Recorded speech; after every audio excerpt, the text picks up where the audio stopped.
Hello everyone, it's very welcome back और YouTube channel. तो आज हम लोग डिस्कस करेंगे यूपी टीजीटी का प्रीवियस ईयर पेपर जो कि है 2021 का पेपर। हम इसको डिस्कस करेंगे, कंप्लीट पेपर हम डिस्कस करेंगे। 125 क्वेश्चंस हैं इसमें। तो चलिए स्टार्ट करते हैं आज का हमारा important session with very warm welcome. और सारे क्वेश्चंस का आंसर, उसको अच्छी तरीके से एनालिसिस देखने के लिए आप पूरे वीडियो में बने रहिएगा, क्योंकि एक भी एस्पेक्ट अगर छोड़ेंगे आप तो कहीं ना कहीं जब आप एग्जाम में चीज कहीं से इस पेपर से आ गई तो वो आप मिस करेंगे, क्योंकि चारों ऑप्शंस को हम डिस्कस करने वाले हैं। तो चलिए लेट्स बिगिन द सेशन। तो पहला जो हमारा क्वेश्चन है यहाँ पे वो कह रहा है कि जो 1 से 4 तक का है तो उसमें आपको कुछ क्वेश्चंस मिलेंगे जिसका ऑप्शन होंगे ABCD, है ना। तो उसमें से आपको जो करेक्टली स्पेल्ड वर्ड है उसको चूज करना है, यानी कि जिसकी स्पेलिंग करेक्ट होगी। तो यहाँ पे जो फर्स्ट क्वेश्चन है आपका, तो वहां पे आपको स्पेलिंग जो इनमें से इनवर्टिब्रेट की जो स्पेलिंग सही है वो आपको चूज करनी है। तो यहाँ पे क्या स्पेलिंग सही है, तो इनवर्टिब्रेट मतलब आकशेरुकी। आकशेरुकी वही होते हैं जिनके मतलब रीढ़ की हड्डियां नहीं होती। जिन जिन जंतुओं के रीढ़ की हड्डियां नहीं होती उन्हें आकशेरुकी बोलते हैं।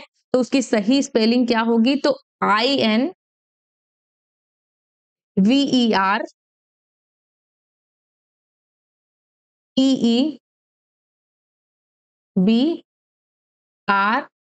TEBRATE, इनवर्टिब्रेट ये स्पेलिंग होगी। तो ये कहां पर है, तो स्पेलिंग ये सही है यहाँ पे इनवर्टिब्रेट, TEBRAT। तो बी ऑप्शन हमारा यहाँ पे राइट हो जाएगा। ठीक है, तो बी ऑप्शन हमारा यहाँ पे राइट हो जाएगा।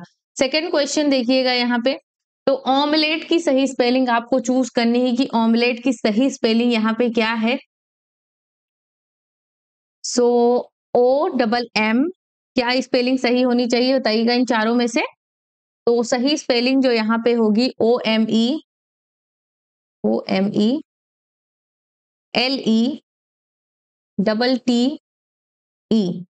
तो ये स्पेलिंग कहाँ पे है, OMELETTE। तो बी ऑप्शन हमारा राइट हो जाता है। क्लियर। क्यूजिन की स्पेलिंग आपको सही चूज करनी। क्यूजिन खाना बनाने का जो तरीका होता है, एक शैली होती है खाना बनाने की, उसको बोलते हैं क्यूजिन। तो क्यूजिन क्या है, इसको समझ में आ गया। क्यूजिन की सही स्पेलिंग क्या होगी, तो CUISINE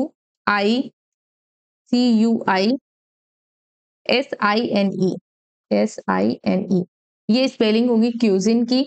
तो यहाँ पे सही ऑप्शन कौन सा है क्यूजिन में, तो CUISINE, ये डी ऑप्शन हमारा राइट हो जाएगा क्यूजिन की। तो डी ऑप्शन हमारा यहाँ पे राइट हो। सो नेक्स्ट क्वेश्चन यहाँ पे देखिए, आपको डायरिया की सही स्पेलिंग बताना है। तो डायरिया की जो सही स्पेलिंग होती है वो होगी DIARRHOEA।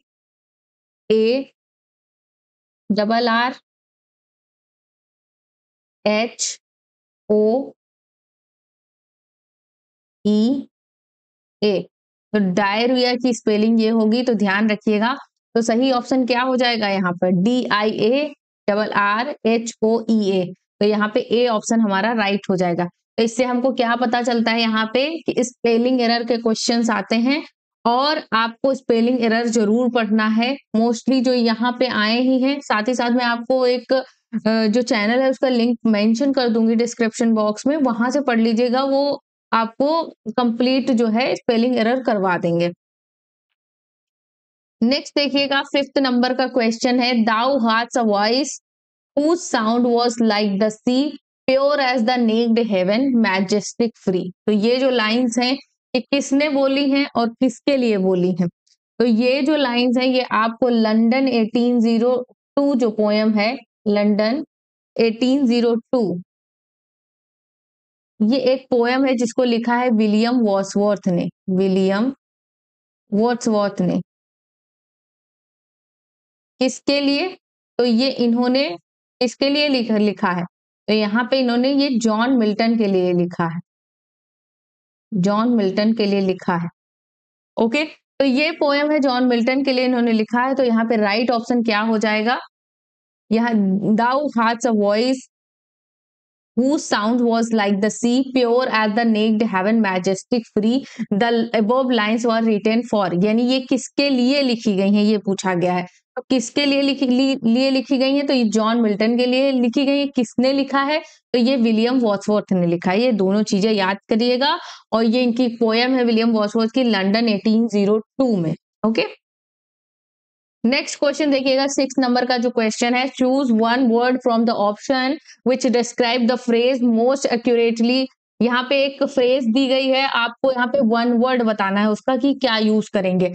Murder of a brother, यानी कि अगर कोई अपने ब्रदर को मारता है तो उसको क्या बोलते हैं, उस घटना को क्या बोलते हैं, तो उस घटना को क्या बोलते हैं, तो फ्रेट्रीसाइड बोलते हैं। फ्रेट्रीसाइड बोलते हैं। सी ऑप्शन हमारा यहाँ पे राइट हो जाएगा, फ्रेट्रीसाइड। अब होमिसाइड किसको बोलते हैं, जब आप पूरी किसी ह्यूमन को जब आप मारते हैं, ह्यूमन को जब मार देते हैं। इन्फेंटिसाइड, किसी इन्फेंट को जब आप मार देते हैं तो उस घटना को बोलते हैं।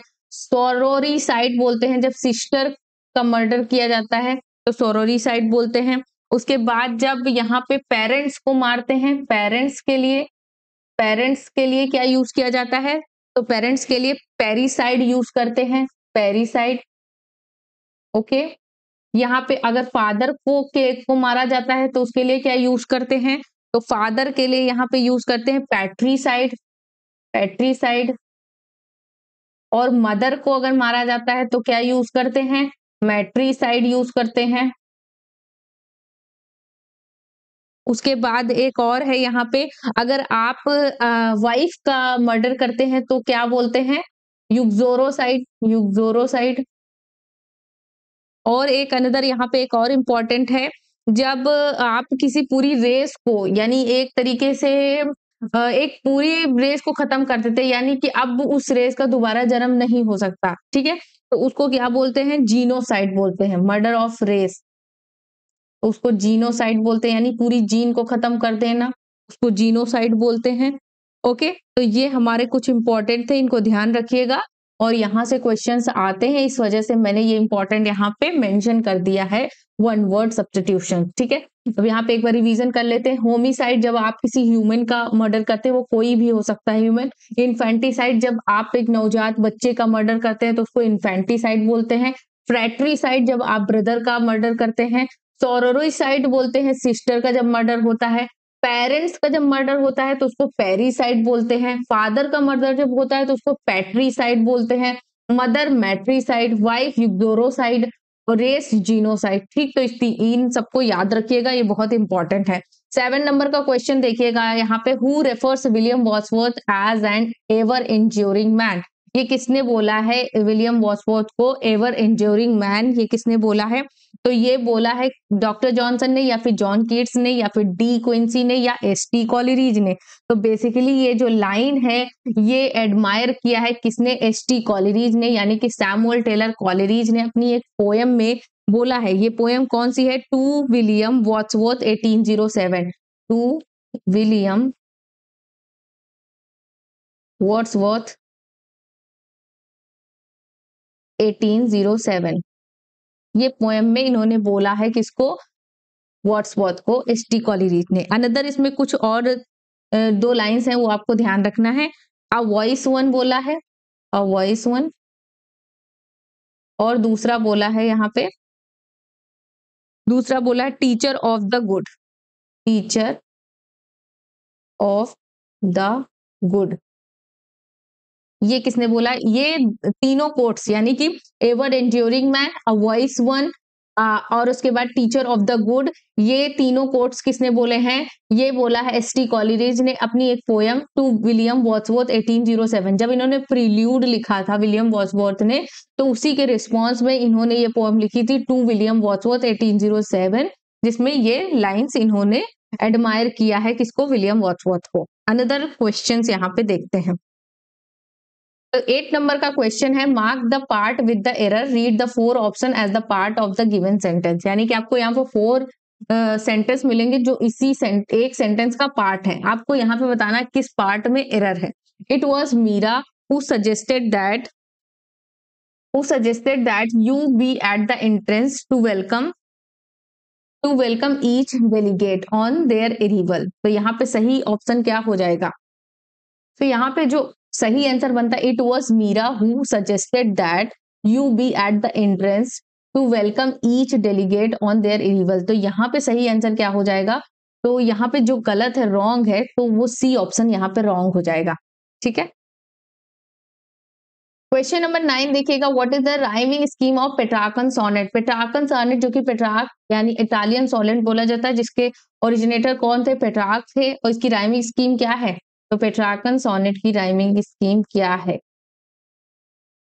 सही ऑप्शन क्या होना चाहिए इसमें से? पेट्रार्कन सोनेट की राइमिंग स्कीम होती है A B B A B B A C D सी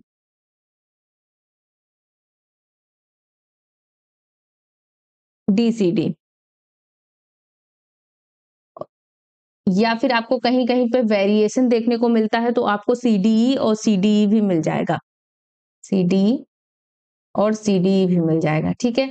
अब यहाँ पे होते हैं क्या, पेट्रार्कन सोनेट में ऑक्टेव होता है 8 लाइन का और सेस्टेट होता है 6 लाइन का।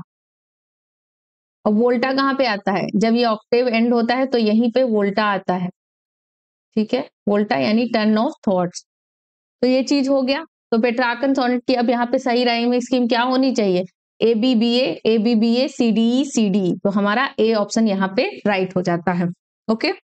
शेक्सपियरियन सोनेट की राइमिंग स्कीम आपको पता होनी चाहिए। तो शेक्सपियरियन सोनेट की राइमिंग स्कीम है, एक सेकंड में लिख देती हूँ, शेक्सपियरियन सोनेट की A B C D E F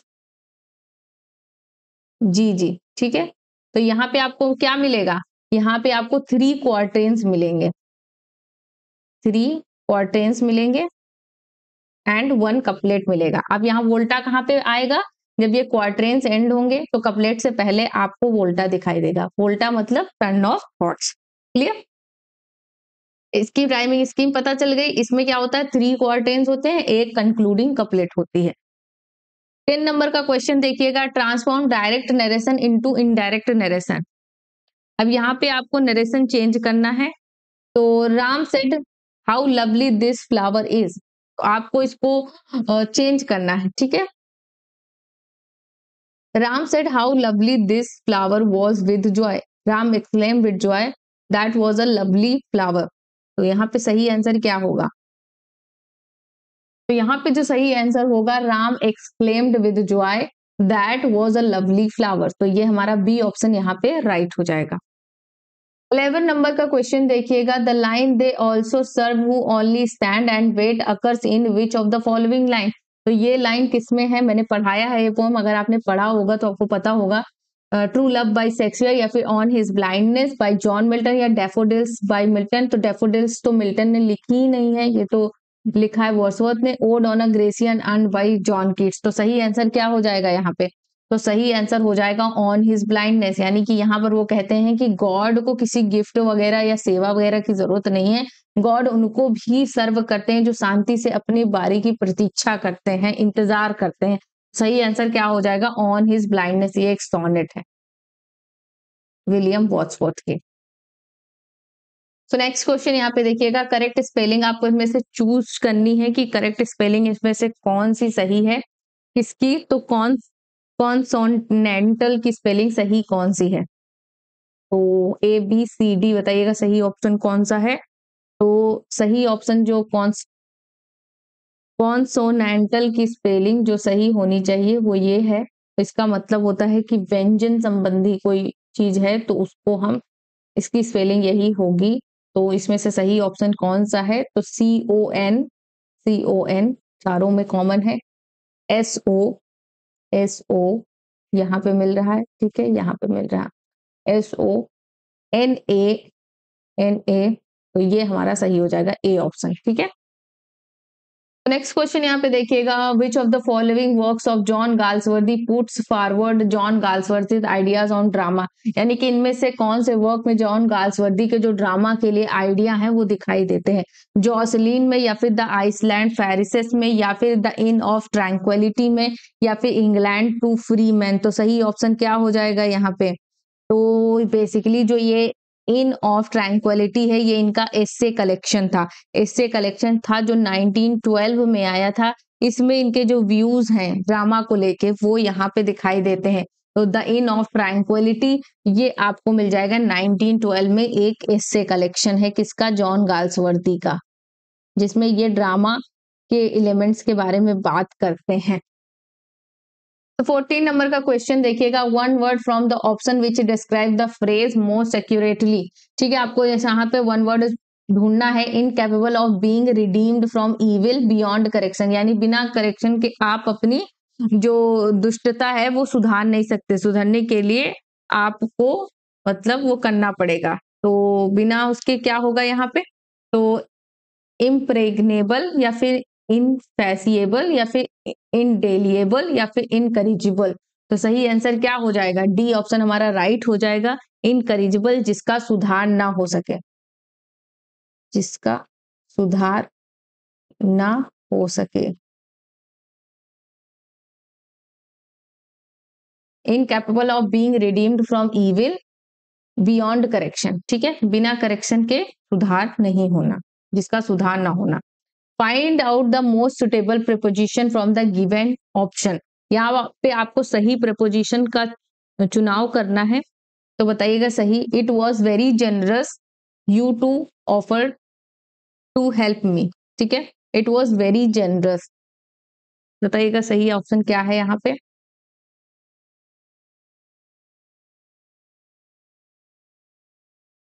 तो यहाँ पे सही ऑप्शन क्या हो जाएगा, ऑफ। ऑफ का हम यूज करेंगे। ऑफ क्या करता है, नाउन को ऑब्जेक्ट के साथ रिलेशन बताता है। इट वॉज वेरी जनरस, तो जनरस का जो ऑब्जेक्ट है ना ये, तो इससे रिलेशन बताने के लिए हम ऑफ का यूज करेंगे, ठीक है। नेक्स्ट क्वेश्चन देखिएगा, आपको यहाँ पे सही ऑप्शन चूज करना है। 16 से लेके 19 तक के जो क्वेश्चन है आपको वो ट्रांसफॉर्म वाले क्वेश्चन मिलेंगे, उनको सही ऑप्शन में आपको टिक करना है। 16 नंबर का क्वेश्चन है, the apple was too sour to eat. अब इसमें आपको टू को रिमूव करना है, remove too. The apple was very sour, तो यहाँ पे ये नहीं सही होगा, ठीक है, यानी कि आपको चेंज तो करना है लेकिन मीनिंग वही रहे। द एप्पल वॉज एक्सट्रीमली सोर टू ईट, तो ये भी हमारा सही नहीं है। The apple was so sour that it can not be eaten and the apple was so sour that it could not be eaten. तो यहाँ पे सही आंसर क्या होगा, टू को हटा के हम सो तो जरूर लगाते हैं, लेकिन यहाँ पे आपको वर्ब भी ध्यान रखना है। जैसे कि यहाँ पे वॉज यूज हुआ है, तो हम कैन की जो पास्ट फॉर्म होती है उसी को यूज करेंगे, कुड का यूज करेंगे, ना कि कैन का यूज करेंगे। तो डी ऑप्शन हमारा राइट हो जाएगा। तो नेक्स्ट क्वेश्चन यहाँ पे देखिएगा, ये आपको पैसिव वॉइस बनाना है। The president appointed him governor, ठीक है, तो यहाँ पे सही आंसर क्या हो जाएगा, the governor was appointed by the president, तो यानी कि यहाँ पे क्या हो जाएगा, the president appointed him governor, the governor was appointed by the president. ये तो हमारा यहाँ पे नहीं सही होगा, तो सही आंसर क्या हो जाएगा, he was appointed governor by the president। तो सी ऑप्शन हमारा राइट हो जाएगा। नेक्स्ट क्वेश्चन देखिएगा, आपको यहाँ पे असर्टिव बनाना है इंट्रोगेटिव से। Who would not love his country, तो सही से बनाइए इसको। everyone would love his country, everyone should love his country, या फिर hardly everyone would love his country, या some people may not love his country। तो यहाँ पे आपको सेंटेंस जब चेंज करें तो उसका मीनिंग नहीं चेंज करना। तो यहाँ पे क्या पूछा, who would not love his country, यानी कौन है जो अपनी कंट्री को प्यार नहीं करेगा, है ना, कौन ऐसा, यानी कि संदेह है। तो यहाँ पे हम क्लियर है कि everyone would love his country, तो ए ऑप्शन हमारा राइट हो जाएगा। Why should they be blamed by you, 19 number का जो क्वेश्चन है उसको देखिएगा यहाँ पे। Why should they be blamed by you, active इसको बनाना है आपको पैसिव वॉइस में, सॉरी इसको आपको एक्टिव वॉइस बनाना है। Why should they be blamed by you, why should you blame them, या फिर let you not blame them, या फिर why should not blame them, या फिर none of these। तो सही आंसर क्या हो जाएगा यहाँ पे, why should they be blamed by you, तो दे का सबसे पहले तो them होगा, तो तीनों में them आपको मिल जाएगा। उसके बाद यहाँ देखिएगा why should, तो सही आंसर यहाँ पे हमारा ए ऑप्शन हो जाएगा, why should you blame them।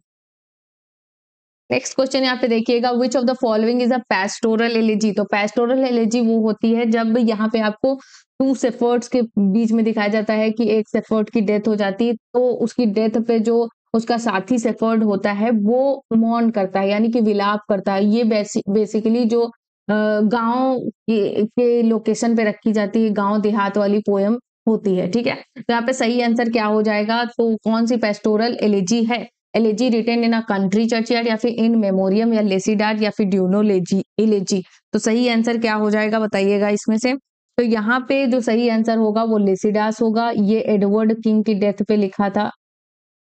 Edward king जो कि 25 इयर्स के थे तब ये इनकी जहाज में डूबने की वजह से इनकी डेथ हो जाती है। तो इन्हीं की डेथ पे लिखा था किसने? जॉन मिल्टन ने लिखा था। Elegy written in country churchyard, ये जो पोएम है ये एलिजी है, ये लिखा है थॉमस ग्रे ने। तो जो कॉमन पीपल है उनकी डेथ पे इन्होंने लिखा है, तो थॉमस ग्रे इसका राइट आंसर हो जाएगा। इन मेमोरियम जो है ये लिखा है अल्फ्रेड लॉर्ड टेनिसन ने। अल्फ्रेड लॉर्ड टेनिसन ने लिखा है। अपने जो एक फ्रेंड है आर्थर हेनरी हेलम की डेथ पे, आर्थर हेनरी हेलम की डेथ पर, ठीक है। और ड्यूनो एलिजी जो है ये एक कलेक्शन ऑफ एलिजीज है।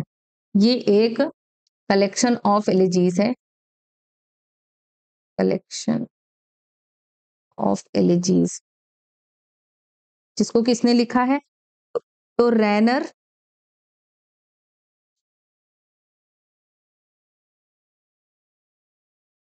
मारिया रिल्के ने लिखा। मारिया रिल्के ने इसको लिखा है, तो इस चीज को ध्यान रखिएगा। ओके, तो हमारा सही आंसर क्या हो जाएगा? तो लिसिडास जो है ये एक पास्टोरल एलिजी है। नेक्स्ट क्वेश्चन यहाँ पे देखिएगा, a factual account of a person's life examining all available information and text relevant to the subject is called. तो यहाँ पे सही आंसर क्या हो जाएगा? तो एक इंसान का जो पूरा उसकी लाइफ की हिस्ट्री होती है, उसका एक आपको टेक्स्ट मिलता है, अवेलेबल जितनी भी इंफॉर्मेशन होती है उसका एक टेक्स्ट मिलता है, तो उसको क्या बोलते हैं? तो बायोग्राफी होती है या ऑटोबायोग्राफी होती है या मेमोयर होता है या ओड या फिर एलिजी। तो सही आंसर क्या हो जाएगा? बायोग्राफी, ए ऑप्शन हमारा राइट हो। नेक्स्ट क्वेश्चन देखिएगा, choose one word from the option which describe the phrase most accurately. इसमें से आपको एक फ्रेज का सही आंसर देना है जिसका है ग्रेजुअल रिकवरी फ्रॉम इलनेस, यानी कि जो इलनेस है उससे धीरे धीरे आप सही हो जाए एकदम। तो उसको क्या बोलते हैं? कोई एक ऐसी औषधि, आपको ऐसी दवाई मिल जाए जिसको खाने के बाद आप जल्दी जल्दी ठीक होने लगे। तो पेनेसिया या फिर कन्वेलसेंस या फिर प्यूट्रेफैक्शन या फिर नन ऑफ दिस। तो सही आंसर क्या हो जाएगा? ए ऑप्शन हमारा राइट हो जाएगा, पेनेसिया यानी कि रामबाण औषधि जो होती है उसको बोलते हैं। नेक्स्ट क्वेश्चन यहाँ पे देखिए, द करेक्ट स्पेलिंग इज, इसमें से आपको करेक्ट स्पेलिंग बताना डिफरेंशियल की। तो डिफरेंशियल की जो सही स्पेलिंग सही होगी वो होगी यहाँ पे DIFFERENTIL।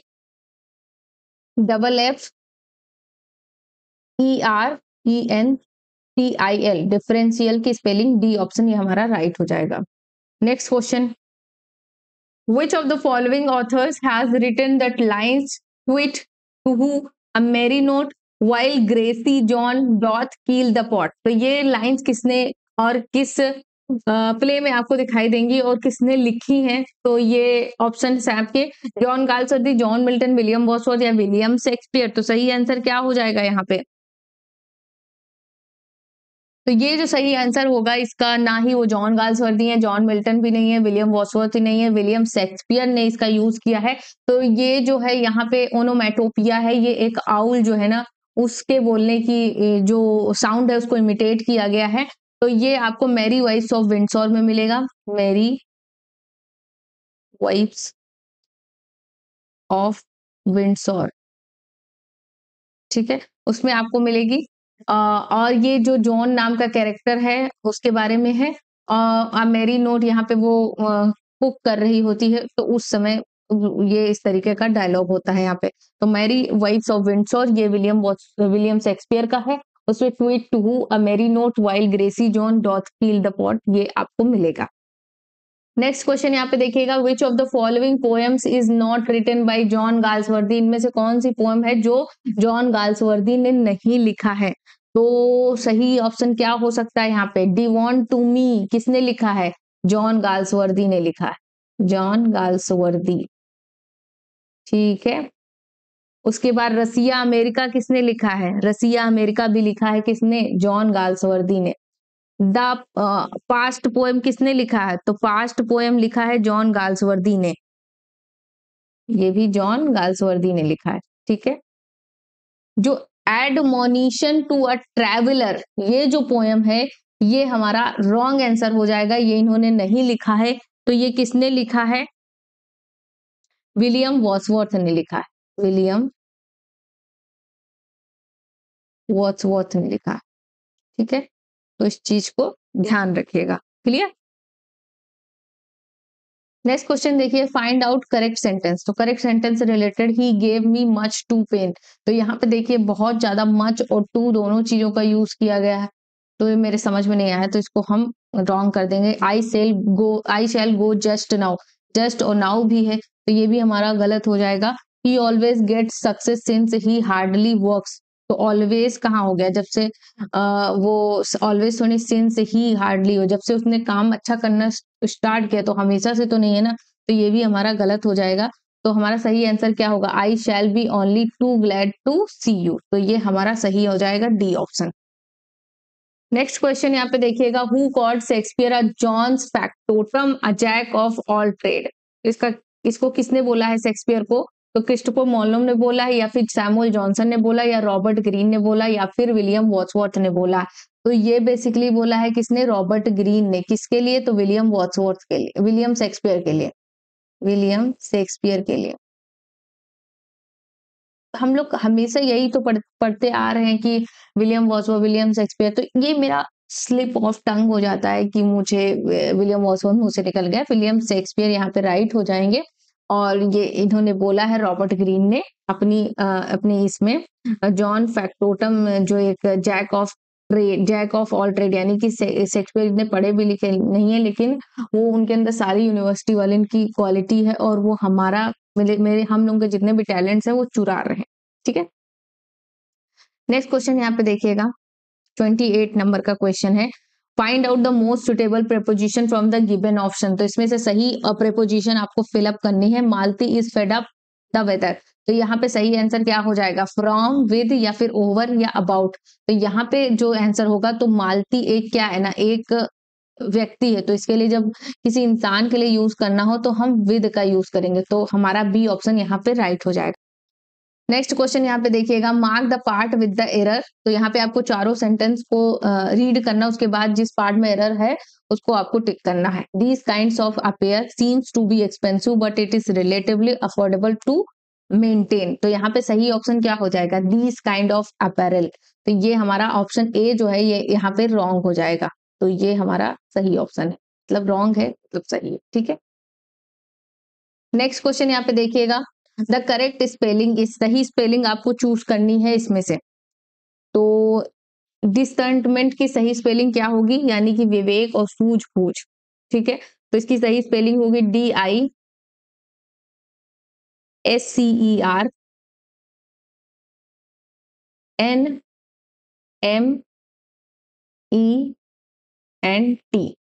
इसका मतलब होता है सूझबूझ या फिर विवेक। कहां पर है ये? DISER। ठीक है। तो यहाँ पे आपको मिलता है। फिर एन, ठीक है, एम, ठीक है, ENT। तो डिसर्टमेंट, तो DISCER होता है, DIS। तो यहीं पे है हमारा, तो सी ऑप्शन हमारा राइट हो जाएगा। ओके।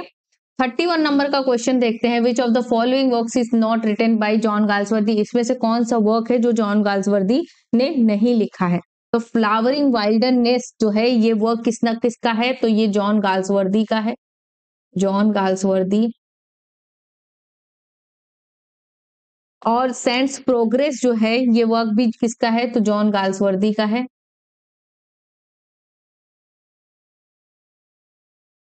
उसके बाद द थॉम जो है इसको हम छोड़ देते हैं। स्वान सॉन्ग जो है ये जॉन गाल्सवर्दी का है।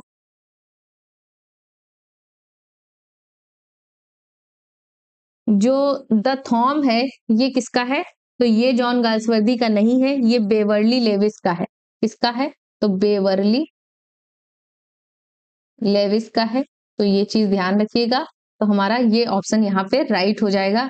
इसको नहीं लिखा है किसने? जॉन गाल्सवर्दी ने। तो बेसिकली जो यहाँ पे आपको चीजें मिल रही हैं राइटर से रिलेटेड, यानी कि पोम्स भी आपको देखने को मिलेंगे, तो उनको नोट डाउन कर लीजिएगा, क्योंकि वो बुक्स या विकिपीडिया पे कभी कभी नहीं मिलती हैं जो एग्जाम्स में आती हैं। ओके, नेक्स्ट क्वेश्चन यहाँ पे देखिएगा। Lap me soft Lydian airs married to immortal verse such as meeting soul may pierce in note with many a winding bout. तो यहाँ पे सही आंसर क्या हो जाएगा? ये लाइंस आपको कहाँ पे अपीयर होती दिखाई देंगी? तो इल पेनेरोसो में, या फिर लिसिडास में, या फिर सॉन्ग फ्रॉम एरिकेड्स, या फिर एल एलेग्रो। तो सही आंसर क्या हो जाएगा? तो ये लाइंस आपको मिलेंगी किसमें? एल एलेग्रो में। एल एलेग्रो मतलब हैप्पी मैन, हैप्पी मैन। और ये कौन सा होता है? इल पेनरोसो मेलंकाली मैन, मेलंकाली दुखी व्यक्ति, और ये हैप्पी जॉयफुल। ठीक है,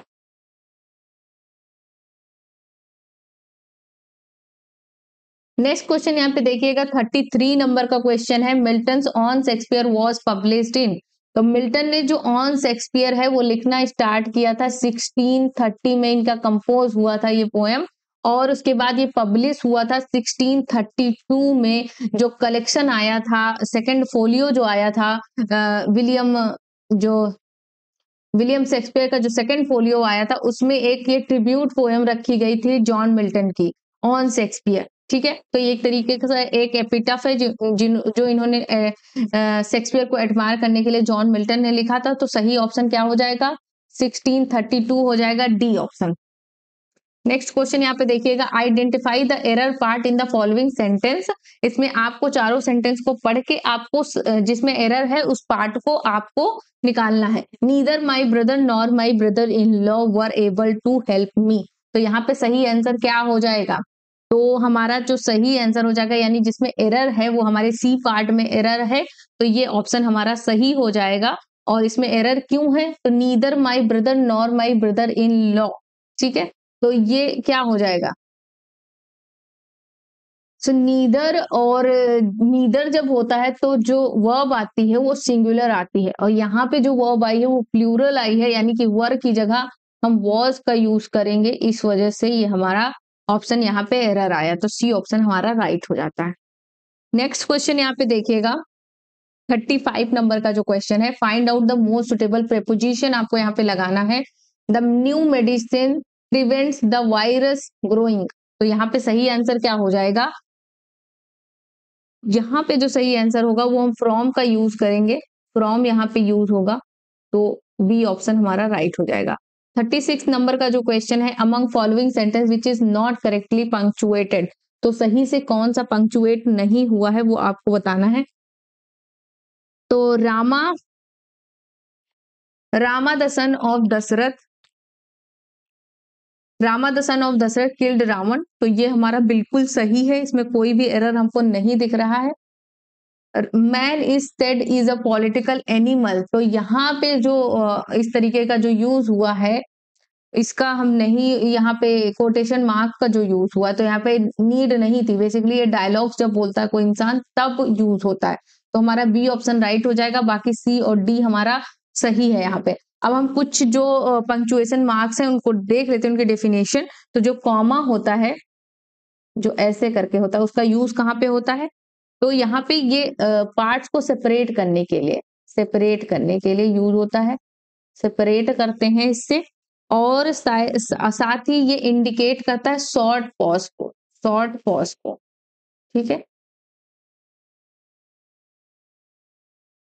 शॉर्ट पॉज को। ठीक है, देखिए राम, यहाँ पे हमने शॉर्ट पॉज लिया। द सन ऑफ दशरथ, ये पूरा एक कंप्लीट सेंटेंस है।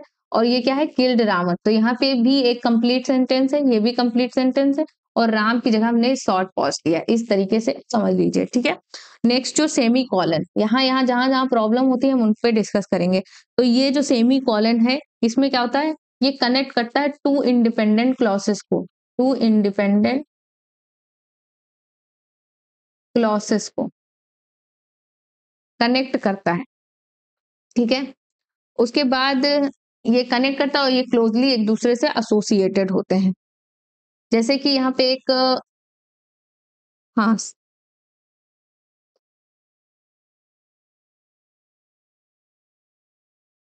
सेमी कॉलन में क्या होता है, बिंदी ऊपर होती है, उसके बाद नीचे कॉमा होता है। तो इसका सेंटेंस इस तरीके से होता है, he loves me, he loves me not. तो ये जो सेंटेंस है, ये दोनों क्या है, दोनों अपने आप में क्या है, दोनों इंडिपेंडेंट क्लॉज है और दोनों एक दूसरे से एसोसिएटेड है। इस वजह से हम इसका यूज करते हैं। अब हम यहाँ पे डिस्कस करेंगे सेमी सेमी कॉलन हमने डिस्कस कर दिया। अब कॉलन को हम डिस्कस करेंगे। कॉलन जो होता है, ये बेसिकली जो लिस्ट को मतलब डिस्क्राइब करता है। जैसे कि बिलो मेंशन करके लिखे होंगे, बिलो मेंशन, ठीक है, बिलो मेंशन। तो यहाँ पे हमने क्या कर दिया, ये ऐसे लगा के 1 2 3 करके हमने वो डिस्कस कर दिया, ठीक है। सो नेक्स्ट क्वेश्चन यहाँ पे देखिएगा, 37 नंबर का क्वेश्चन है। इनमें से कौन सा प्ले है जो शेक्सपियर की अर्ली कॉमेडीज से बिलोंग करता है? तो सही ऑप्शन क्या हो जाएगा, लव लेवर्स लॉट, या फिर द कॉमेडी ऑफ एरर्स, या फिर यहाँ पे मच अडो अबाउट नथिंग, या एज यू लाइक इट। तो सही आंसर क्या हो जाएगा, कॉमेडी ऑफ एरर्स जो है ये अर्ली प्लेस के ग्रुप से बिलोंग करता है।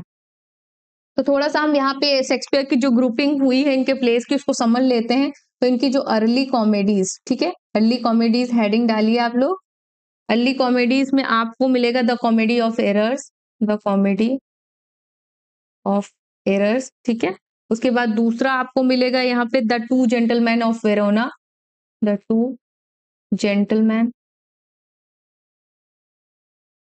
Of Verona. उसके बाद आपको यहाँ पे मिलेगा टेमिंग ऑफ द श्रू, टेमिंग ऑफ द श्रू, ये आपको प्ले मिलेगा, ठीक है। तो ये अर्ली कॉमेडीज हो गई। उसके बाद द मेच्योर कॉमेडीज कौन सी है, मेच्योर कॉमेडीज, उसके लिए आप लिस्ट बनाइए।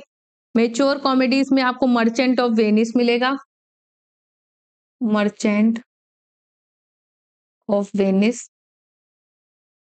उसके बाद आपको much ado about nothing, much ado about nothing. उसके बाद as you like it, as you like it, ये इनकी मेच्योर कॉमेडीज यानी कि बेस्ट कॉमेडीज मानी जाती हैं। उसके बाद आपको यहाँ पे प्रॉब्लम प्लेस मिलेंगे, प्रॉब्लम प्लेस, ये मैं रफ कर देती हूँ, आप लोग नोट कर लीजिए। उसके बाद मैं लिखती हूँ यहाँ पे प्रॉब्लम प्लेस, पॉज करके आप स्क्रीन नोट डाउन कर लीजिएगा। प्रॉब्लम प्ले करके हेडिंग डालिए, यहां से क्वेश्चन पूछे जाते हैं। तो प्रॉब्लम प्ले में आपको मिलेगा all's wells that ends well, all's well that ends well, ठीक है, ऐसे करके। और उसके बाद measure for measure, measure for measure. Third one आपको यहाँ पे मिलेगा ट्राइलस एंड क्रेसीडे, ट्राइलस एंड क्रेसीडे, ठीक है। ये तीनों प्रॉब्लम प्लेस हैं। उसके बाद लेट प्लेस जो है, लेट प्लेस से हेडिंग बनाइए। लेट प्लेस में आपको मिल जाएगा पेरिकल्स, प्रिंस ऑफ टायरे, और उसके बाद सिम्बलीन। उसके बाद आपको मिलेगा the winter's tale, the winter's tale. उसके बाद आपको मिलेगा द टेम्पेस्ट, ओके। तो ये आपको चारों यहाँ पे प्लेस मिल जाएंगे, इनको ध्यान रखिएगा, नोट डाउन कर लीजिए, क्योंकि ये बहुत इंपॉर्टेंट है। यहाँ से क्वेश्चंस पूछे गए हैं बार बार डिफरेंट डिफरेंट एग्जाम्स में, और इनको आप मिस नहीं कर सकते। 38 नंबर का क्वेश्चन देखिएगा, which of the following is not a form of ode. Ode को बहुत डिटेल में पढ़ाया है, जब आप फॉर्म्स ऑफ पोएट्री वाला वीडियो देखेंगे तो उसमें ओड को हमने बहुत अच्छी तरीके से डिस्कस किया, स्ट्रॉफी, एंटी स्ट्रॉफी, ओड, सबका कॉन्सेप्ट समझा है। तो नहीं देखा है तो जरूर देखिएगा, ये बहुत इंपॉर्टेंट लेक्चर्स हैं। Which of the following is not a form of ode, इसमें से ओड की कौन सी फॉर्म नहीं, तो पिंडारिक ओड आपने पढ़ा है, होरेसियन ओड पढ़ा है, इरेगुलर ओड पढ़ा है, बट हमने कहीं भी जैकोबियन ओड जैकोबियन ओड नहीं पढ़ा है। ये बेसिकली एक एज है जो जेम्स फर्स्ट आते हैं रेन में, तो उनकी रेन को जैकोबियन एज के नाम से जाना जाता है। तो ये हमारा सही आंसर हो जाएगा। सही आंसर हमारा जैकोबियन नहीं है, ठीक है। In the classification of Shakespeare plays, in which category does the Two Gentlemen of Verona belongs? Two Gentle of Verona जो है ये किस कैटेगरी से बिलोंग करता है? The early comedies, the mature comedy, the somber plays, the last plays। इनको हमने अभी आगे डिस्कस किया है। तो जो यहाँ पे the two gentleman of Verona जो है ये अर्ली कॉमेडीज वाले ग्रुप से बिलोंग करता है। क्लियर? यहाँ पे मैं फिर से एक बार बता दूं क्या अर्ली कॉमेडीज कौन कौन सी, तो पहली तो the two gentleman of Verona, gentleman of Verona, ठीक है। दूसरा आपका यहाँ पे द कॉमेडी ऑफ एरर्स हो जाएगा, द कॉमेडी ऑफ एरर्स। उसके बाद जो थर्ड वन है टेमिंग ऑफ द श्रू, ये अर्ली कॉमेडीज है ऑफ द श्रू। क्लियर?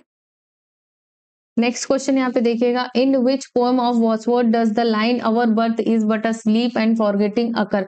तो ये जो लाइंस हैं आपको कहाँ पे मिलेंगी? टिंटन एबे या फिर द रिक्लूज, द प्रिल्यूड या फिर इमोर्टैलिटी ओड। तो सही आंसर क्या हो जाएगा? डी ऑप्शन हमारा राइट हो जाएगा, immortality odd.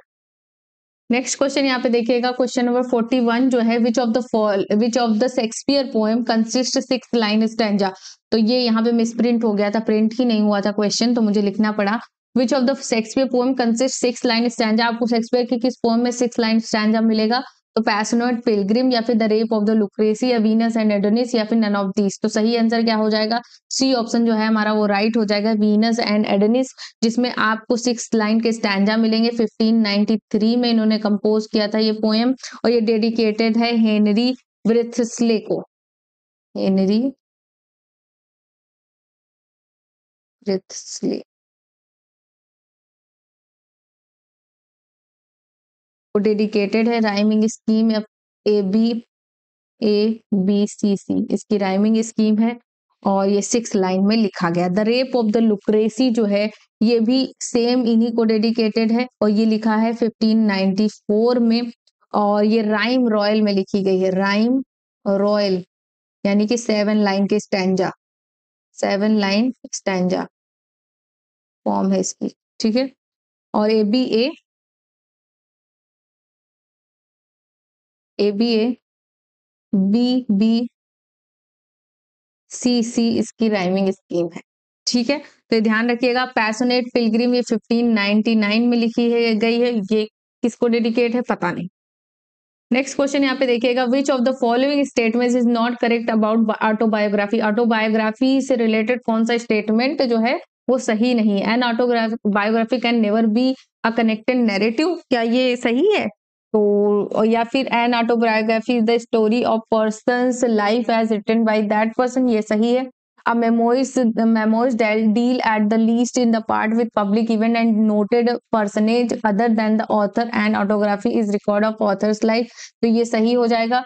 Simulated autobiography is a device often used in the novel, तो ये भी हमारा सही हो जाएगा। सही जो नहीं है तो वो है an autobiography can never be connected narrative, तो ये नेवर कैन बी नहीं है, तो ये हमारा सही ऑप्शन हो जाएगा, ठीक है। नेक्स्ट क्वेश्चन यहाँ पे देखिएगा, 43 से लेके 44 तक के जो क्वेश्चन है आपको उसमें करेक्ट वर्ब या फ्रेज का चूज करना है और सेंटेंस को कंप्लीट करना है। 43 में है आई, साथ कौन सी बी की फॉर्म लगेगी? देयर, सिचुएशन, और बी की कौन सी फॉर्म लगेगी? तो सही ऑप्शन क्या हो जाएगा? आई के साथ had been, there, situation was different, तो क्या हो जाएगा यहाँ पे? हैड बीन के साथ बीन जब लगता है तो आईएनजी का यूज होता है ना, तो ये यहाँ पे नहीं सही है, तो इसको हम काट देंगे। और उसके बाद I was there, situation was different, तो ये हमारा सही होगा या नहीं होगा? तो ये भी हमारा गलत जवाब है, ये भी हमारा सही नहीं है।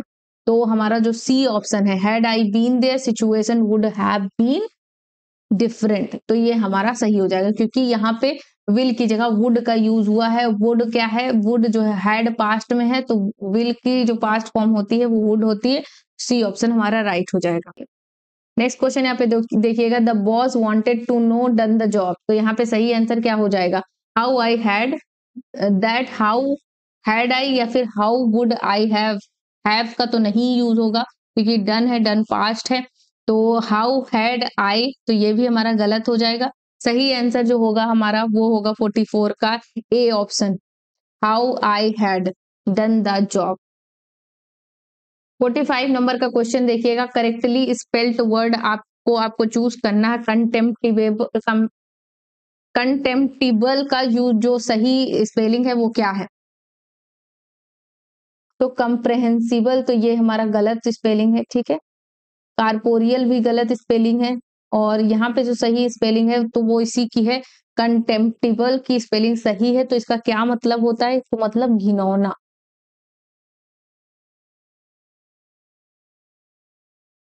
नेक्स्ट क्वेश्चन यहाँ पे देखिएगा, which figure of speech do we see in the following expression, इस लाइन में आपको कौन सी फिगर ऑफ स्पीच मिलती है, 10,000 saw I at a glance the daffodils आपने पढ़ी होगी, I wandered lonely as a cloud, तो वो जो पोएम है विलियम वर्ड्सवर्थ की, तो उसी में ये लाइन आपको दिखाई देगी, 10,000 saw I at a glance, एक नजर में मैंने 10,000 को देख लिया, तो क्या ये ऐसा पॉसिबल है, नहीं। तो यानी कि बात को बढ़ा चढ़ा के अपनी बात पे बहुत ज्यादा इंपैक्ट डालने के लिए विलियम वर्ड्सवर्थ ने किसका यूज किया है, तो हाइपरबोल का यूज किया है, तो बी ऑप्शन हमारा राइट हो जाता है। क्लियर।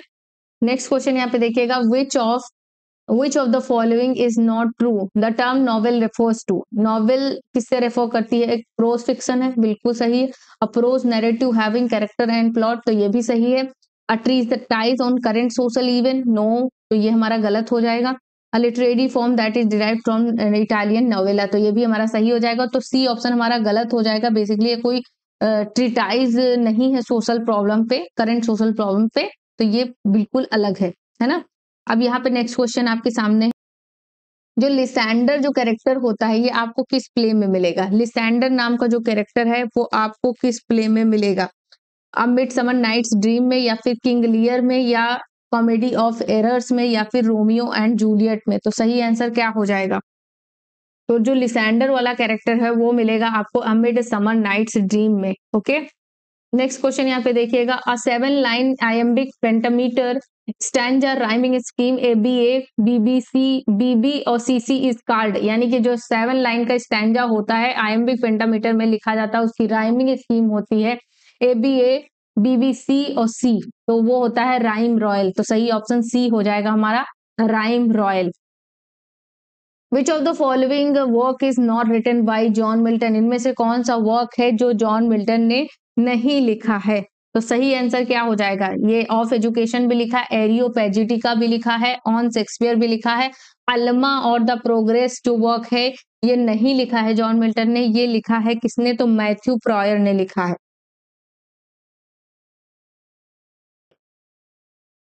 प्रॉयर, जब ये प्राइजन में थे तब इन्होंने लिखा था 1718 में। ओके। नेक्स्ट क्वेश्चन यहाँ पे देखिएगा, Wordsworth the borderers comes under the category of, किस कैटेगरी में आती है द बॉर्डरस, प्रोज ट्रेजेडी है, या फिर एपिक ट्रेजेडी है, या फिर वर्स ट्रेजेडी है, या फिर ओड ओड है, तो यहाँ पे सही आंसर क्या हो जाएगा, तो सी ऑप्शन हमारा राइट हो जाएगा, ये एक तरीके की वर्स ट्रेजेडी है। वर्स ट्रेजेडी मतलब ये जो जिसमें सॉन्ग्स वगैरह इंक्लूडेड ज्यादा होते हैं। ठीक है। नेक्स्ट क्वेश्चन यहाँ पे देखिएगा, आइडेंटिफाई द एरर पार्ट, आपको एरर पार्ट चारों में से ढूंढना है। राजू वॉज हैप्पी, और बिल्कुल सही है, इसमें कोई एरर नहीं है। That Sanju and his sister was going on the same train next day, तो यहाँ पे क्यों गलत है, बी ऑप्शन यहाँ पे गलत हो जाएगा, तो सही ऑप्शन यही है हमारा। क्यों गलत हो जाएगा, that Sanjay and his sister was going, तो वॉज की जगह हम यहाँ पे क्या यूज करेंगे, वर का यूज करेंगे, क्योंकि ये प्लूरल हो जाए, क्योंकि संजय और सिस्टर एक ही बॉडी में थोड़ी नहीं, ये दोनों अलग अलग हैं, तो दो लोग हो गए, तो हम वर का यूज करेंगे, ना कि हम वॉज का यूज करेंगे। नेक्स्ट क्वेश्चन यहाँ पे देखिएगा, the correct spelling is in, script की सही स्पेलिंग कौन सी है, तो यहाँ पे ए ऑप्शन राइट हो जाएगा, यही स्पेलिंग जो है स्क्रिप्ट की सही है, ENCRYPT, ENCRYPT, ये स्पेलिंग हमारी सही हो जाती है। तो 54 नंबर का जो क्वेश्चन है 54 नंबर का, mark the part with the error, इसमें से एरर ढूंढना है आपको। Each cigarette which a person smokes does some harm and eventually you may get a serious disease from its effect। तो यहाँ पे सही आंसर क्या हो जाएगा? सी ऑप्शन हमारा राइट हो जाएगा, इसी में एरर है। नेक्स्ट क्वेश्चन यहाँ पे देखिएगा, find out the most suitable preposition, आपको सही यूज करना है। These boxes are very very heavy, they are full of books. तो यहाँ पे सही ऑप्शन आपको मिल ही गया होगा, ऑफ मैंने बोला है तो ऑफ यहाँ पे होगा, full of books. Okay, what is the grammatical structure of underline word in the following sentence? जो अंडरलाइन किया हुआ वर्ड है उसका क्या फॉर्म है? Vasco da Gama was the first to round the Cape of Good Hope. तो यहाँ पे वॉज पे लाइन है तो ये क्या है? तो वॉज एक वर्ब है। ठीक है, किस तरीके की वर्ब है कमेंट सेक्शन में बताइएगा।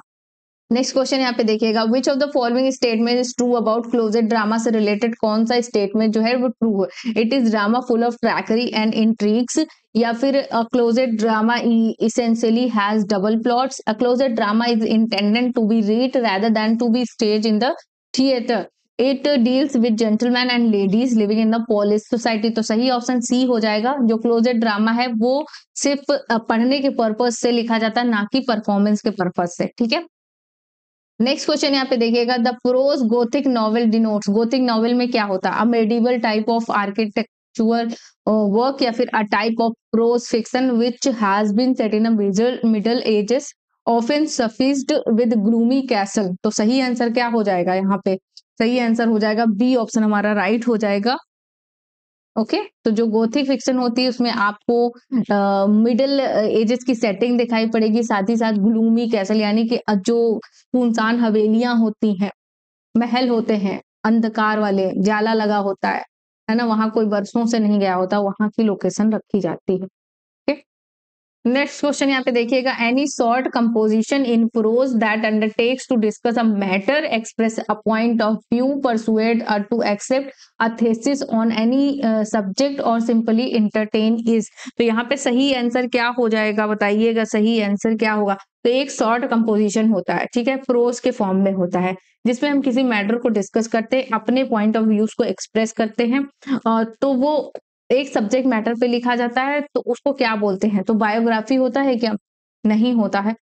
ऑटोबायोग्राफी, तो ये दोनों तो हम एलिमिनेट कर लिए, नहीं होते हैं। कोड तो बिल्कुल नहीं होता है। सही आंसर क्या हो जाता है हमारा? ऐसे हो जाता है, सी बी ऑप्शन हमारा राइट हो जाएगा। एक तरीके से शॉर्ट कंपोजिशन होता है जिसमें हम अपनी बात को रखते हैं, अपने थॉट्स रखते हैं किसी स्पेसिफिक टॉपिक पे। ठीक है, pick out the correct preposition, आपको करेक्ट प्रेपोजिशन का यूज करना है। We didn't get home, we didn't get home dash 2 AM। तो सही आंसर क्या हो जाएगा इसमें? एट होगा, या फिर आफ्टर होगा, या टिल होगा, या फिर टू होगा। तो सही आंसर क्या हो जाएगा यहाँ पे? We didn't get home, didn't मतलब डिडंट पास्ट का बात कर रहा है ना, तो टिल यहाँ पे होगा, ना कि एट। एट क्या होता है? एट जो होता है वो एग्जैक्ट टाइमिंग दिखाता है ना। और ये डिडंट गेट होम यानी 2 AM तक हम नहीं, अब किस 2 AM तक पहुंचे नहीं ये हमको नहीं पता, तो टिल का हम यूज करेंगे। अब यहाँ पे नेक्स्ट क्वेश्चन देखिएगा, my views may be different yours but you should not be indifferent dash yours interest.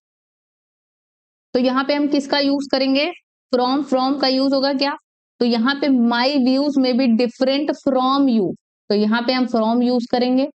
ठीक है, from yours, but you should not be indifferent to your interest, यानी कि मेरे विचार, माई व्यूज में भी डिफरेंट, मेरे विचार तुमसे अलग हो सकते हैं, बट तुम्हारा इंटरेस्ट जो है ना वो डिफरेंट नहीं हो सकता खुद से, है ना। तो ये हमारा होगा फ्रॉम, और टू का यूज होगा। नेक्स्ट क्वेश्चन यहाँ पे देखिएगा, in the Forsyte Saga the Forsyte belongs to. Forsyte कहाँ से बिलोंग करते थे? एक कंट्री साइड फैमिली थे, या फिर a typical city family, the family of imaginary Icelander, या फिर नन ऑफ द अबव। तो ये एक तरीके की कहानी थी किसकी? टिपिकल सिटी फैमिली की ये कहानी थी। नेक्स्ट क्वेश्चन यहाँ पे देखिएगा, some statement have been given here for tragedy, find out correct statement. Tragedy के बारे में कुछ स्टेटमेंट दिए गए हैं, वो करेक्ट स्टेटमेंट का चूज करना है। It is representation of serious action leading a joyous conclusion और फॉर ट्रेजिक हीरो। तो ट्रेजिक हीरो के लिए क्या कोई खुशी वाला चीज एंडिंग होती है? नहीं होती है, तो ये ऑप्शन हमारा गलत हो जाता है। ठीक है, हाँ, तो जो ट्रेजेडी के लिए करेक्ट है वो हमको ढूंढना है। The tragic hero will evoke both our pity and terror. तो यहाँ पे सही ऑप्शन क्या हो जाएगा, आप बताइएगा।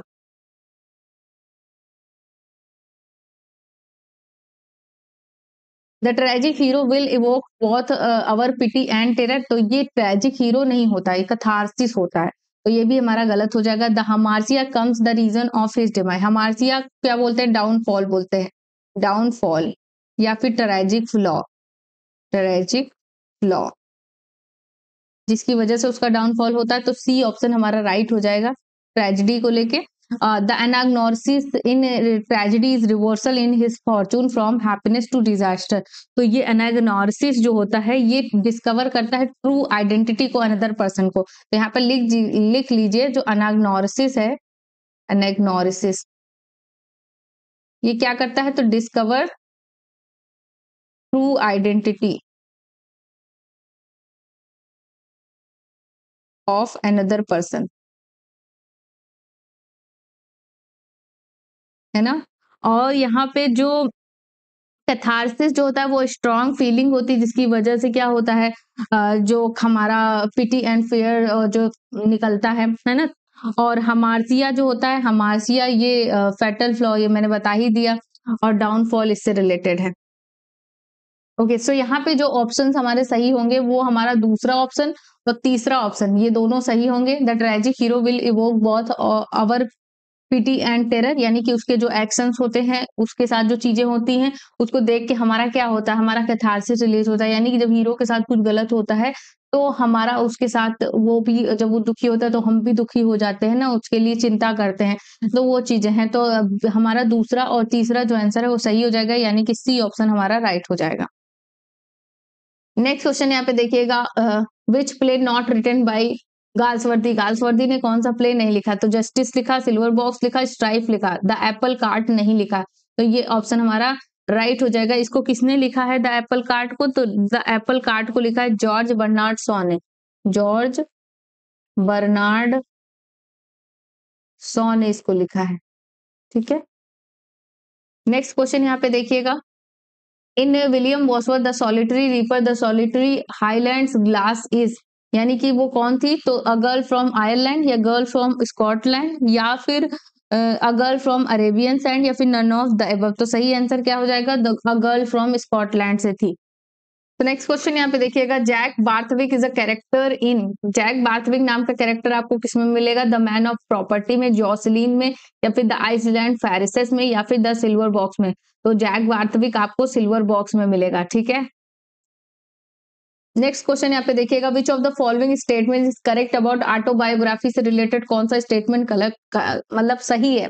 It is written by great author on the life of fellow author. तो ऑटोबायोग्राफी जो होता है, तो इसमें से कौन सा ऑप्शन करेक्ट है पूछा जा रहा है। It is written by great author on the life of fellow author.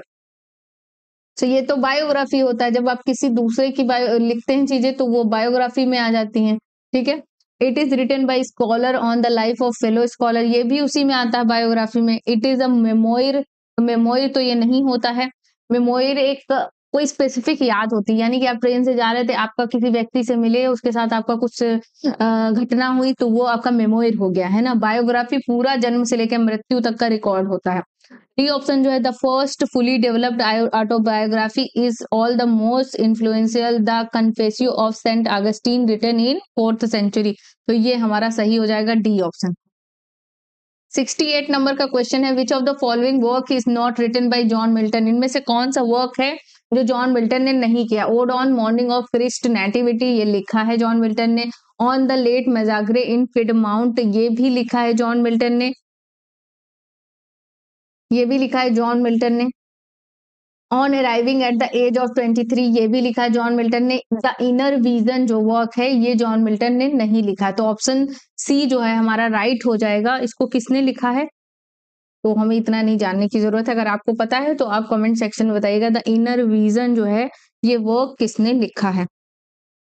Next question देखिएगा, इसमें करेक्ट स्पेलिंग आपको चूज करना है। तो गायनेकोलॉजिस्ट जो है उनकी सही स्पेलिंग क्या होगी? तो गायनेकोलॉजिस्ट, डी ऑप्शन हमारा राइट हो जाए, गायनेकोलॉजिस्ट। ठीक है, गायनेक यानी जो महिलाओं की डॉक्टर होती है, महिला विशेषज्ञ उनको बोलते हैं। ठीक है, महिलाओं की जो डॉक्टर होती।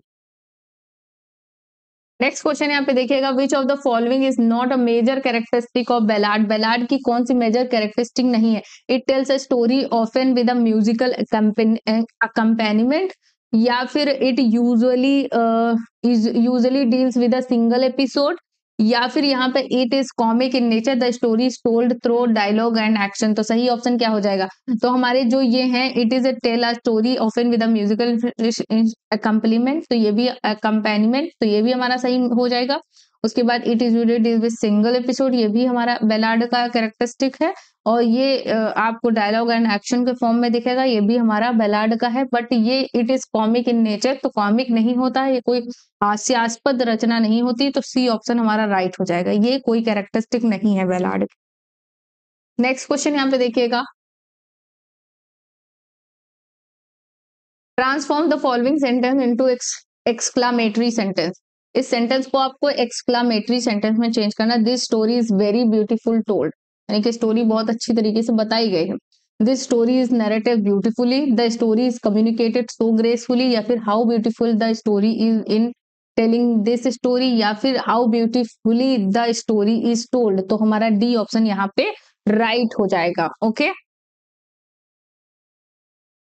नेक्स्ट क्वेश्चन यहाँ पे देखिएगा, find out the most suitable preposition from the given option. इसमें सही प्रपोजिशन का चुनाव आपको करना है। Broke this glass by accident, या फिर एट एक्सीडेंट, इन, या फिर ऑफ। तो सही आंसर क्या हो जाएगा? सही आंसर हो जाएगा यहाँ पे B option, by accident. Okay, next question यहाँ पे देखिएगा, the line thy soul was like a star and dwelt apart appears in. ये जो लाइन है आपको कहाँ पे दिखेगी? तो ये लंदन 1802 की है, लंदन 1802 की है, विलियम वर्ड्सवर्थ ने लिखा था।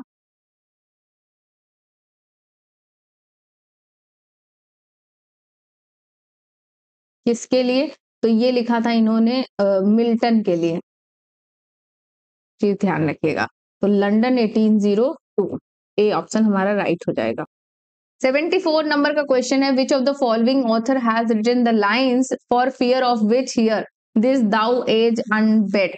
तो ये जो लाइन है, ere you were born was beauty summer dead, तो ये जो लाइन्स हैं ये किसने लिखी हैं? जॉन गाल्सवर्दी ने, या फिर जॉन मिल्टन ने, या फिर विलियम शेक्सपियर ने, या फिर विलियम वर्ड्सवर्थ ने। तो सही आंसर क्या हो जाएगा यहाँ पे? सोनेट नंबर 104 किसकी है? तो विलियम शेक्सपियर की है, जहां पे आपको ये लाइंस मिलेंगी। और ये डेडिकेट किसको है? तो फेयर यूथ को, फेयर यूथ। नेक्स्ट क्वेश्चन यहाँ पे देखिएगा, कॉकेसन इज अ कैरेक्टर इन। कॉकेसन नाम का जो कैरेक्टर है ये आपको किसमें दिखाई देगा? जस्टिस में, या फिर मैकबेथ में, या फिर एरियोपेजिटिका में, या फिर एज यू लाइक इट में। तो सही आंसर क्या हो जाएगा? ए ऑप्शन, जस्टिस में आपको कॉकेसन नाम का कैरेक्टर दिखाई देगा। 76 नाम का जो क्वेश्चन है वो देखिएगा, स्टोरी इन वर्स और prose with dialogue meaning is popularly known is. एक जो स्टोरी होती है वो जो पोएम के भी फॉर्म में हो सकती है, और जो प्रोज है उसके भी फॉर्म में होती है, बट उसका डबल मीनिंग होता है, वो क्या कहलाती है? सटायर, आयरनी, या फिर अलेगरी, या फिर फेबल। तो यहाँ पे कोई हास्य के बारे में नहीं पूछा कि किसी को कटाक्ष कर रहे हैं क्या, आयरनी नहीं। आयरनी भी मतलब एक तरीके का कटाक्ष ही होता है, यानी कि अब एक चीज आप दिखा रहे हैं तो उससे आपको डबल मीनिंग मिले। जैसे कि जो कछुए और खरगोश की रेस दिखाई देती है ना, तो उससे एक हमको एक अनदर मीनिंग के बारे में भी पता चलता है कि चलना ही जिंदगी का नाम है, अगर आप रुक गए तो आप हार गए। तो सही आंसर क्या हो जाएगा यहाँ पे? सी ऑप्शन हमारा राइट हो जाएगा, अलेगरी। 77 नंबर का क्वेश्चन देखिएगा, what is the correct meaning of the word apposite. Apposite का सही मीनिंग क्या होगा? तो एपोसाइट मतलब होता है उचित, है ना? तो उचित के लिए सही मीनिंग क्या होगी इसकी? तो कंट्रेरी नहीं, ये गलत हो जाएगा। डिफरेंट, डिफरेंट हो सकती है, तो डिफरेंट नहीं होगी। राइट या फिर सुटेबल, तो सही आंसर क्या हो जाएगा? डी ऑप्शन जो हमारा है, डी सुटेबल यहाँ पे सही हो जाएगा। राइट मतलब तो सही होता है। एपोसाइट मतलब उचित और सुइटेबल मतलब पर्याप्त मात्रा में, तो दोनों की मीनिंग सेम है। नेक्स्ट क्वेश्चन देखिएगा, identify the error part in the following sentence. आपको फॉलोइंग सेंटेंस में आपको एरर पार्ट चूज करना है, ठीक है। 15 miles are long way to work, तो क्यों हम आर क्यों यूज करें, तो क्या हम डिफरेंट डिफरेंट वेज का यूज कर रहे हैं कि 15 माइल्स में हम कुछ दूर तो कार से चलेंगे, कुछ दूर हम साइकिल से चलेंगे, कुछ दूर हम क्या करेंगे किसी से लिफ्ट मांग लेंगे, ऐसा तो यहाँ पे दिखाया गया नहीं है। हम पूरे जो 15 माइल्स है वो किससे कवर करेंगे, लॉन्ग वे है तो हम वॉक से कवर करेंगे, यानी कि चल के ही जाएंगे, एक ही चीज के बारे में बात कर रहे हैं। तो हम आर की जगह पे यहाँ पे इज का यूज करेंगे, ना कि आर का। तो बी पार्ट में हमारा एरर आता है, तो बी ऑप्शन यहाँ पे सही हो जाएगा, ठीक है। नेक्स्ट क्वेश्चन यहाँ पे देखिएगा, which figure of speech do we see in the following expression. आपको इन लाइंस में कौन सी फिगर ऑफ स्पीच मिलेगी, alone alone, all all alone, alone on a wide wide sea. तो यहाँ पे सही आंसर क्या हो जाएगा, सही आंसर हो जाएगा ये अलिटरेशन है। अलिटरेशन, एक ही वर्ड का जब बार बार रेपिटेशन होता है तो उसको हम अलिटरेशन बोलते हैं। मेटोनिमी क्या होता है, जैसे कि महात्मा गांधी को अगर आप सिर्फ महात्मा बुलाएंगे तो फिर उनको महात्मा से ही लोग पहचान लेंगे कि हाँ ये गांधी जी के बारे में बात कर रहे हैं। या फिर अगर आप नेताजी सुभाष चंद्र बोस को नेताजी बुलाते हैं तो भी आप जान जाएंगे कि सुभाष चंद्र बोस के बारे में ही बात कर रहे हैं। तो मेटोनिमी इस तरीके की होती है। पन क्या होता है, पन में क्या होता है, वर्ड से खेला जाता है, वर्ड से खेला जाता है ना, ये चीज होता है।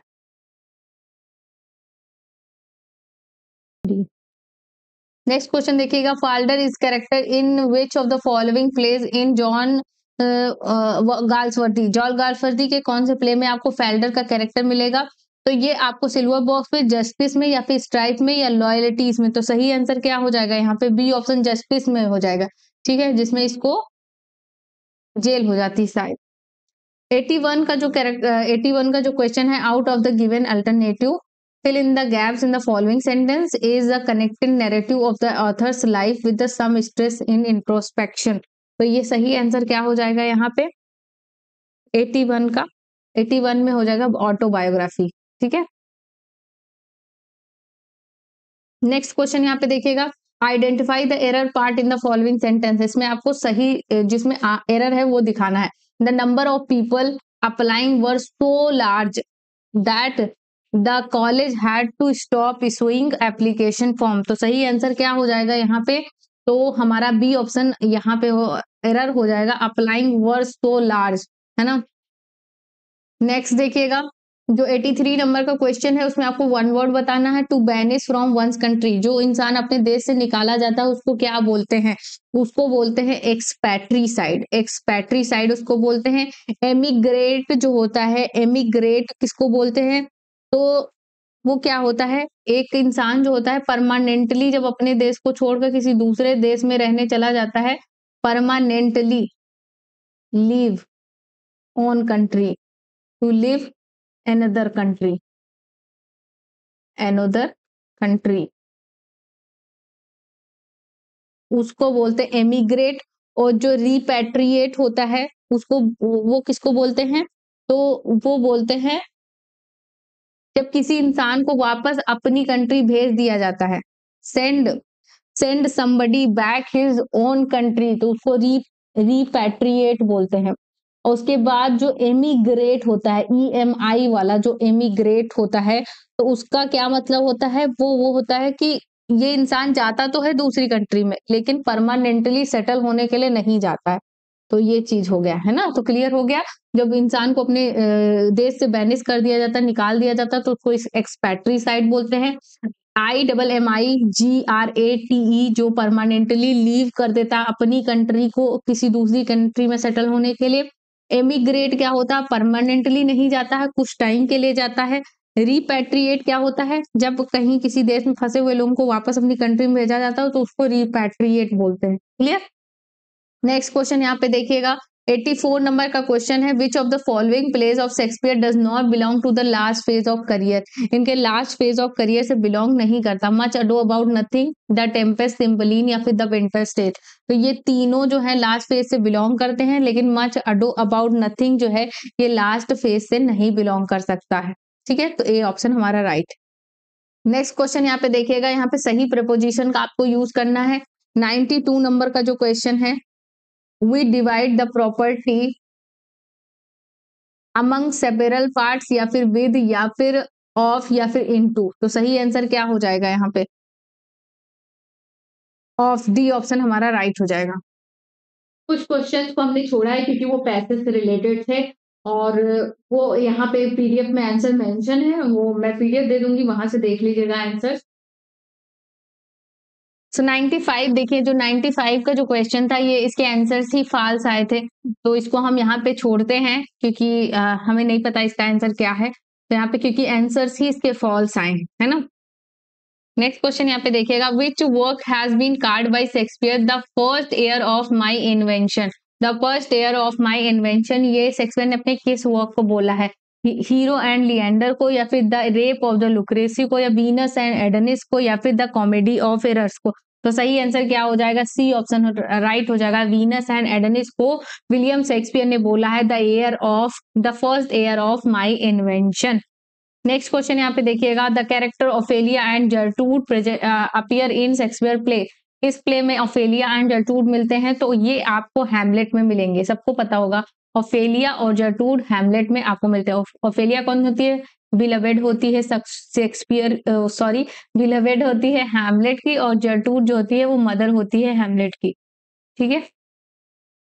नेक्स्ट क्वेश्चन यहाँ पे देखिए, find out antonym of ample. Ample का मतलब होता है पर्याप्त, ठीक है। और इसका जो एंटोनियम होगा वो क्या होगा? इसका उल्टा बताना। इनफ, इनफ भी पर्याप्त हो गया, सफिशियंट भी पर्याप्त हो गया, स्कार्सिटी भी पर्याप्त से रिलेटेड है, मीग्रे मतलब होता है कम, तो ये हमारा राइट हो जाएगा। ठीक है। Find out appropriate transform exclamatory sentence of the following assertive sentence. ठीक है, तो इसका मतलब आपको ये बताना है कि जो ये असर्टिव सेंटेंस है, इसका सही एक्सक्लामेटरी आपको निकालना है। We had a very merry time of last night, तो ये असर्टिव सेंटेंस है, इसका एक्सक्लामेटरी में आपको चेंज करना है। इसका सही आंसर होगा what a merry time we had of it last night. C option हमारा राइट हो जाएगा।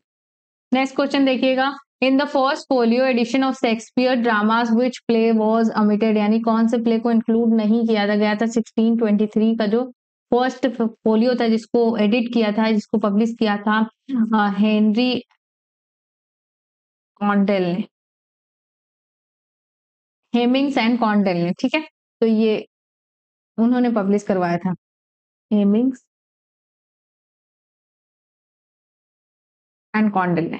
ठीक है, तो उसमें ये पेरिकल द प्रिंस ऑफ शायर जो है ना, ये नहीं पब्लिश करवाया गया था, तो ये बी ऑप्शन हमारा राइट हो जाएगा।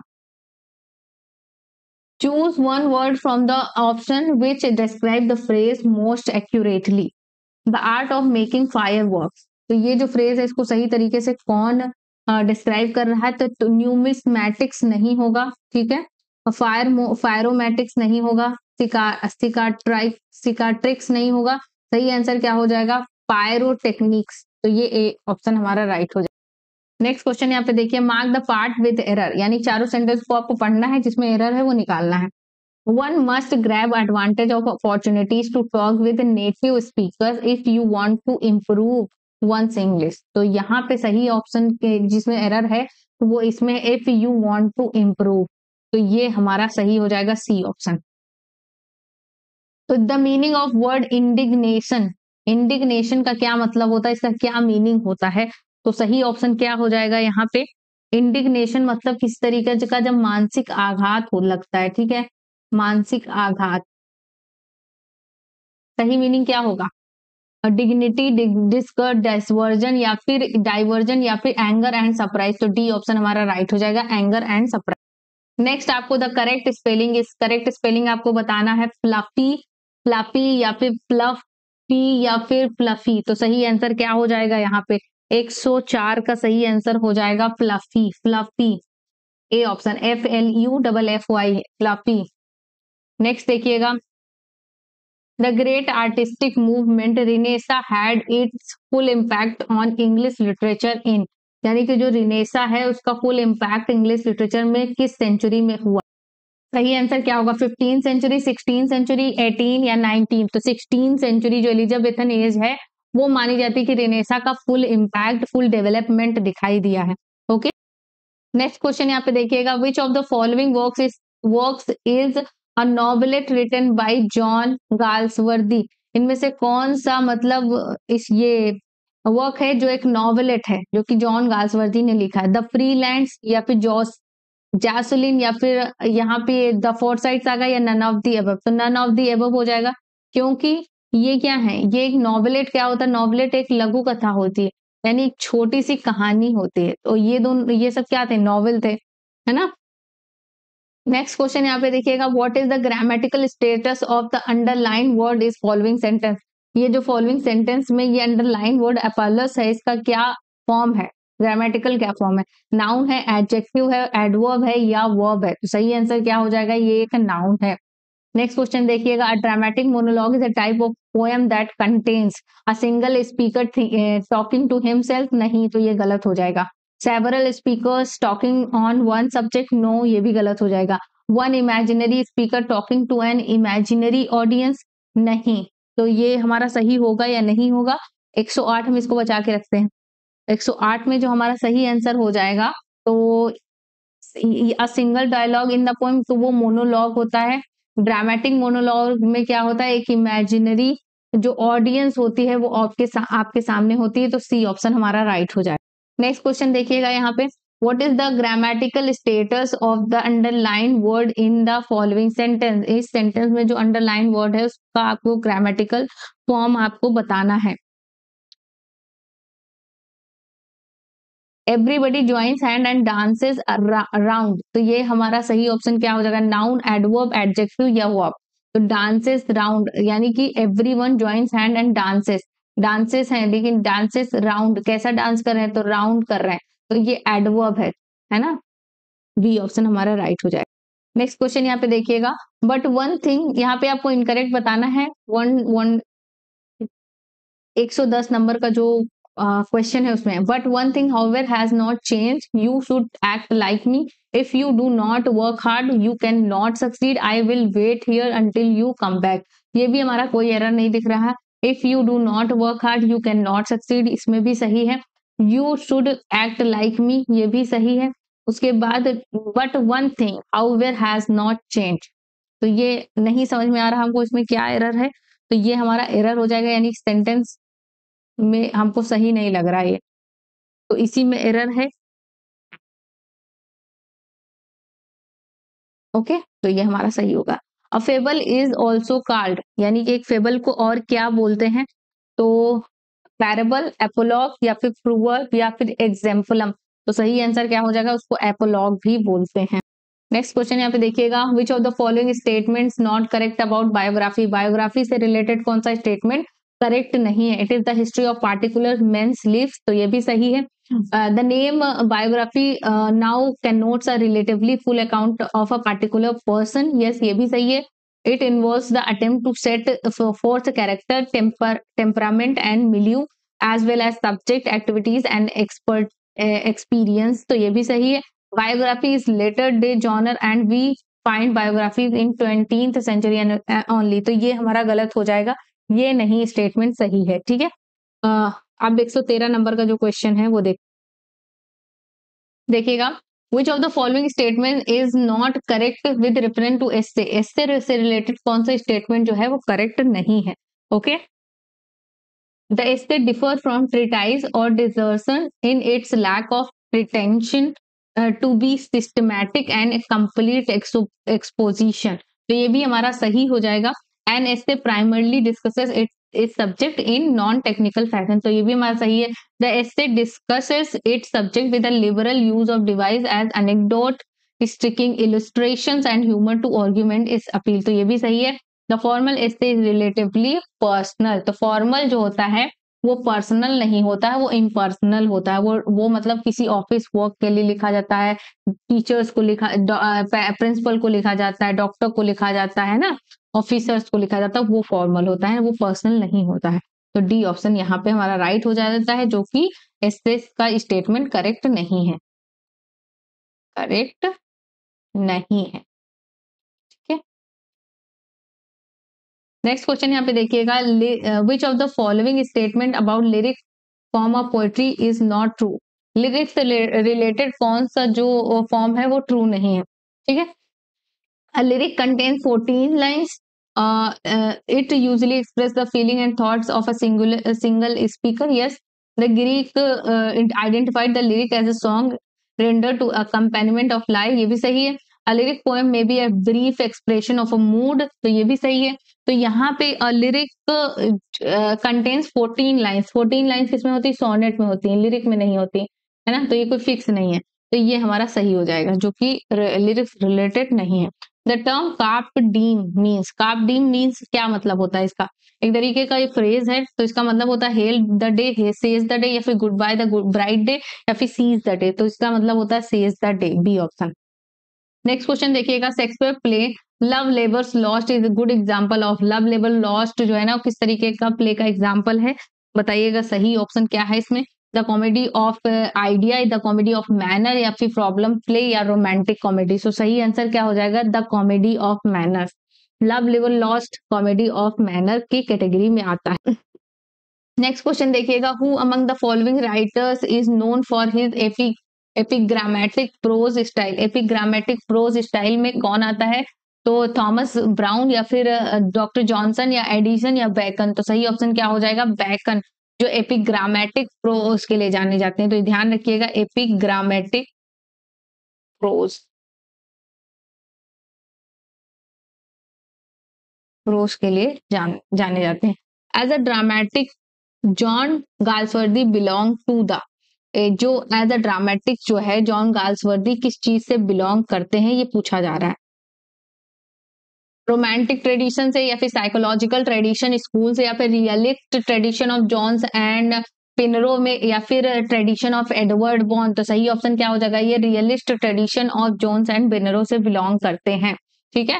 नेक्स्ट लाइन यहाँ पे देखिएगा, will no one tell me what's these things, perhaps the plaintive numbers flow. तो ये जो लाइन्स है आपको किस पोएम में मिलेंगी? ट्रू लव में, द अनचेंजेबल में, द सॉलिटरी रीपर में, या फिर लूसी ग्रे में। तो सही आंसर क्या हो जाएगा? द सॉलिटरी रीपर में। ये एक लड़की गाना गा रही है, उसी के बारे में ये बात कर रहे हैं, ठीक है। किसने लिखा? तो विलियम वर्ड्सवर्थ ने लिखा। विलियम वर्थ ने इसको लिखा है, सॉलिटरी रीपर। नेक्स्ट क्वेश्चन देखिएगा, what is the meaning of the word mercenary. Mercenary का क्या मतलब होता है? The motive to earn money and office without pay, the business of machinery, या फिर ऑल ऑफ दिस। तो सही आंसर क्या हो जाएगा यहाँ पे? ए ऑप्शन हमारा राइट हो जाएगा, a motive to earn money. Next question देखिएगा, among the following which is not example of pastoral elegy. Pastoral elegy इसमें से कौन सी नहीं है? एस्ट्रोफेल, लेसिडास, थायरसिस, या फिर elegy written in a country churchyard. तो सही आंसर क्या हो जाएगा? तो लेसिडास तो है पैस्टोरल एलिजी, ठीक है। और यहाँ पे एस्ट्रोफेल भी है, थायरसिस भी है, elegy written in country churchyard ये नहीं है, ठीक है। ये कॉमन पीपल्स के लिए लिखी गई थी, तो ऑप्शन ये हमारा राइट हो जाएगा। The first folio, the first collected edition of Shakespeare plays was edited by. ये किसने एडिट किया था? तो सही ऑप्शन क्या हो जाएगा? सही आंसर हो जाएगा D option, Heminges and Condell. 1623 में आया था, पेरिकल्स नहीं इंक्लूडेड था, ओमिटेड, ठीक है। नेक्स्ट क्वेश्चन देखिएगा, which of the following plays by Shakespeare is not classified as a Roman play. इसमें से कौन सा शेक्सपियर का प्ले जो रोमन प्ले नहीं बोला जाता है? एंटनी एंड क्लियोपैट्रा है, जूलियस एंड सीजर है, कैरियोलेनस भी है, बट हैमलेट नहीं है, ठीक है।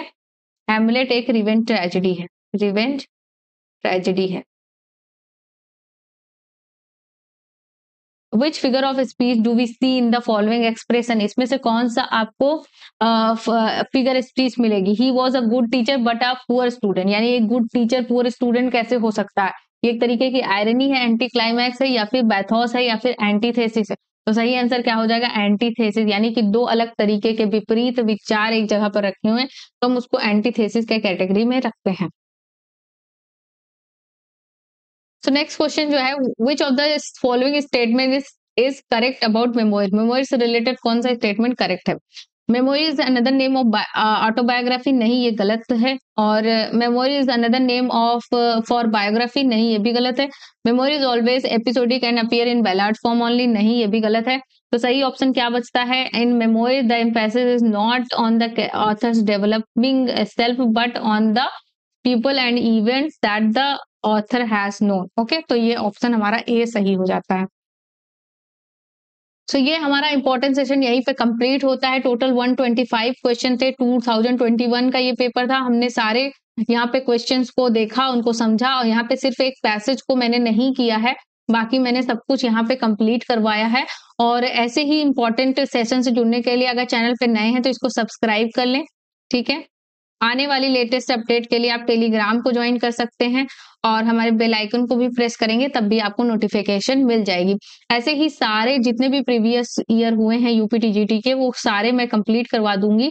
2003 का पेपर मैंने कंप्लीट करवाया है, 2021 का हो गया, और भी जितने सारे हैं उन सबको हम कंप्लीट करवा देंगे। थैंक्स फॉर वॉचिंग, मिलते हैं नेक्स्ट वीडियो में, बाय बाय।